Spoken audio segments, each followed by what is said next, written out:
नमस्कार मित्रांनो, मागच्या तासाला आपण स्टडी केलं होतं स्ट्रक्चर ऑफ ओव्हरी. ओव्हरीचं स्ट्रक्चर आपण स्टडी करत होतो. फिमेल रिप्रोडक्टिव्ह सिस्टीम हा टॉपिक आपण सुरू केला होता आणि आपण ओव्हरीचं लोकेशन कुठे आहे, रिप्रोडक्टिव्ह सिस्टीममध्ये ओव्हरीज नक्की कशा प्रकारे फंक्शन करता हे स्टडी केलं होतं. आपल्याला ओव्हरीची हिस्टॉलॉजी समजून घ्यायची आहे, इंटरनल स्ट्रक्चर समजून घ्यायचं आहे. Internally ovary is divided into 2 layers, outer cortex and inner medulla. Cortex consists of germinal epithelial cells. Cortex मध्ये germinal epithelial cells असतात.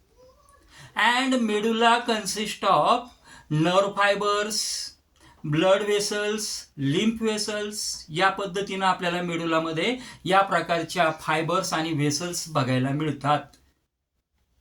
कॉर्टेक्स जो आहे, cortex having germinal epithelial cells, these are also called as primary follicles और these are also called as oogonia. यांनाच oogonia म्हटलं जातं, यांनाच primary follicles म्हटलं जातं. Primary follicles undergoes developmental stages. Primary follicles डेव्हलपमेंटच्या फेजेसमध्ये जातात. Primary follicle become develop as primordial follicle become develop as primary follicle. पहिले उगोनियाला आपण प्रायमोरिडियल फॉलिकल म्हणतो. कदाचित मी प्रायमरी फॉलिकल म्हटलं असेल, नकळत झालेली ती मिस्टेक होती, sorry for that. But germinal epithelial are also known as primordial follicle, also called as oogonia. दोन शब्द येतात यासाठी.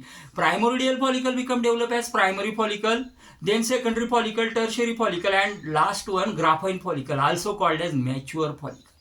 त्यालाच आपण mature follicle म्हणतो.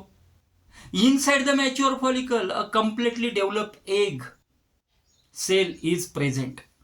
Completely developed egg त्या ठिकाणी आपल्याला बघायला मिळतो.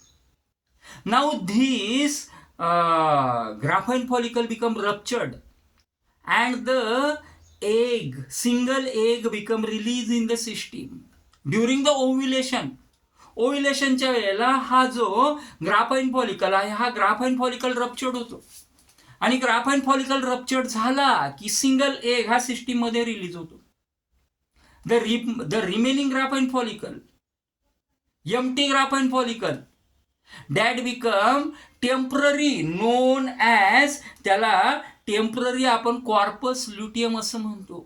and it become then if fertilization haven't takes place, it become degenerate. जर फर्टिलायझेशन झालं नाही तर हा कॉर्पस ल्युटियम जो असतो हा डिजनरेट होतो. This is how the histology of the ovary. ही ओव्हरीची हिस्टॉलॉजी आहे. पुढच्या लेक्चरमध्ये आपण जे पुढचे पार्ट्स आहे ते पुढचे पार्ट्स आपण स्टडी करणार आहोत. Thanks for watching the video. Thank you.